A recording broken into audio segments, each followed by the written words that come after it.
बांकीपुर की जनता को आपने क्या समझ लिया? प्रयोगशाला एक्सपेरिमेंट करेंगे आप उनमें? अचानक आरजेडी उम्मीदवार रेखा गुप्ता भागे भागी आरजेडी कार्यालय क्यों पहुंची है? तमाम आरजेडी के नेता भी पहुंचे हैं। देखिए, जो कुछ तस्वीरें आपको दिखा रही हूं, सीधी तस्वीर ये आरजेडी कार्यालय की है, जहां पर नेता पहुंच चुके हैं। देखिए, जो तस्वीरें हैं, इसके साथ साथ जो तमाम बड़े नेता हैं वो लोग भी पहुंचे हैं। आरजेडी कार्यालय में क्या हो रहा है, और आरजेडी की प्रत्याशी रेखा गुप्ता भी बीच में बैठी हुई नजर आ रही हैं। जो कुछ तस्वीरें हैं, देखिए, महागठबंधन आरजेडी प्रदेश कार्यालय में बैठक हो रही है। साथ में बांकीपुर विधानसभा क्षेत्र की प्रत्याशी रेखा गुप्ता भी मौजूद हैं।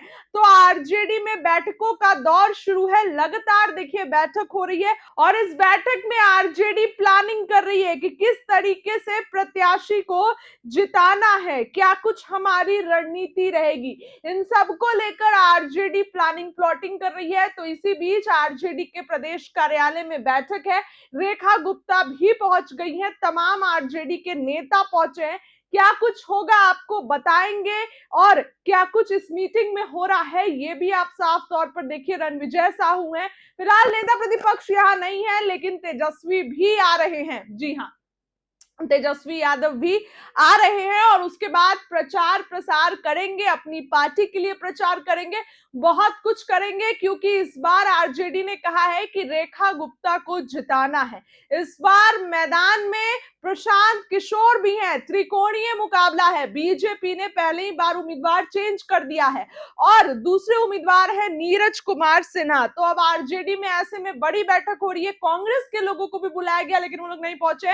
रणविजय साहू आरजेडी की प्रत्याशी रेखा गुप्ता वैश्य समाज से आती हैं, इन सब के साथ बैठक हो रही है। जो कुछ पूरी तस्वीर आई है, सीधी तस्वीर आरजेडी कार्यालय की, एक एक करके देखिए अपनी स्क्रीन पर क्या कुछ हो रहा है।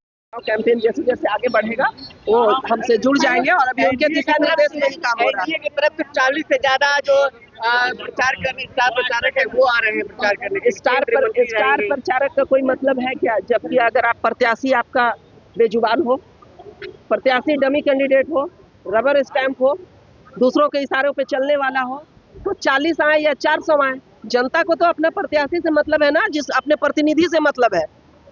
400 आके उनके लिए काम, बांकीपुर की जनता के लिए थोड़े काम करेंगे। कह रहे हैं कि हम जैसे एक छोटा कार्यकर्ता से राजू बाबू को हरवाएंगे। तो कार्यकर्ता को यहाँ नेता बनाने के लिए बांकीपुर की जनता ही मिली है आपको? बांकीपुर की जनता को आपने क्या समझ लिया? प्रयोगशाला एक्सपेरिमेंट करेंगे आप उनमें?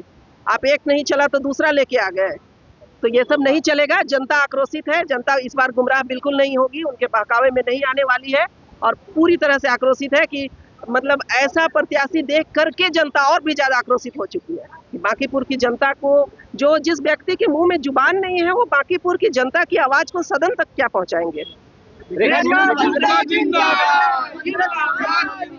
बांकीपुर विधानसभा की जिंदाबाद।